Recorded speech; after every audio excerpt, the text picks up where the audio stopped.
Hi everyone, my name is Umi Shyam Binti Saifuzam and today we will going to learn about learning theory behaviorism.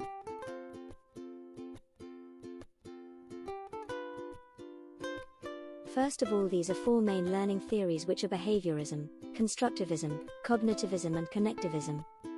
Behaviorism equates learning simply as the acquisition of a new behavior or a change in behavior.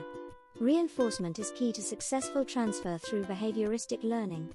Strong emphasis on the stimulus, the response and the relationship between them. Now, let's take a look at these fathers of behaviorism. Ivan Pavlov started behaviorism theory with classical conditioning learning, thus. Edward Thorndike was. The founder law of effect: if an association is followed by satisfaction, it will be strengthened, and if it is followed by annoyance, it will be weakened.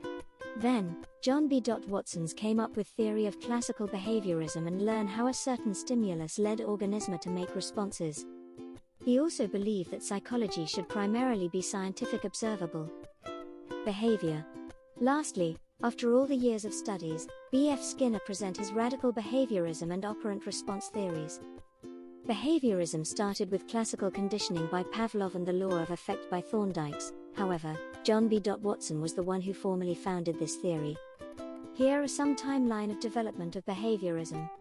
Classical conditioning is something that can be learned unconsciously. From the images below we can say before conditioning, the dog gave response towards food but not the whistle, but after the dog learned that it will be given food after whistle blow, it clearly give response towards whistle. Number 2 is operant conditioning. It is thing that we learn through consequence, either reward or punishment. From this experiment, there are increases and decreases of behavior. Decreases behavior happened when the rat is shocked after pressing the red lights and will avoid to press it again. Meanwhile, increases behavior happened if the rat successfully pressed the response lever and stopped the noises from the loudspeakers, or pressed the green light and rewarded with food. The rat will naturally repeat the behavior.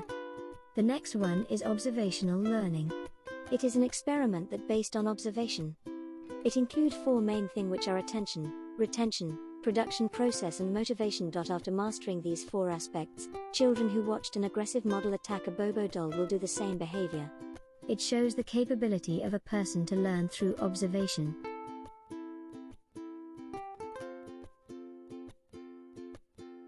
Behaviorism contributes insights into learning, language development, and moral and gender development, which have all been explained in terms of conditioning. The contribution of behaviorism can be seen in some of its practical applications.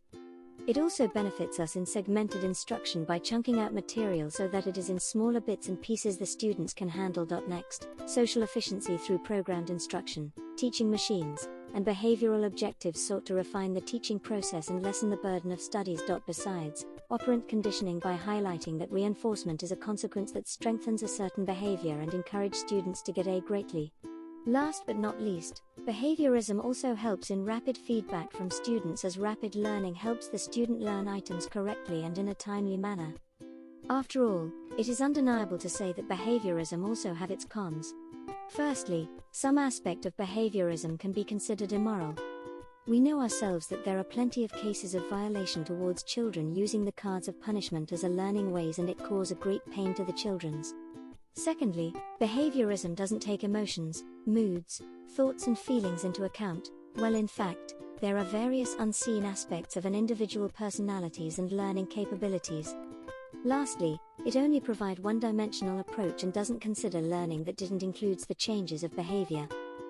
Finally, we have come to the conclusion of this theory. It shows that behaviorism is one of the four primary learning theories. The primary goal of behaviorism is to form a relationship between a stimulus and a response. It concentrates on overt behaviors that can be observed and measured. To the behaviorists, objectivity is very important. A conducive learning environment can be achieved through the correct use of behavioral control techniques by educators. That's all from me, thank you.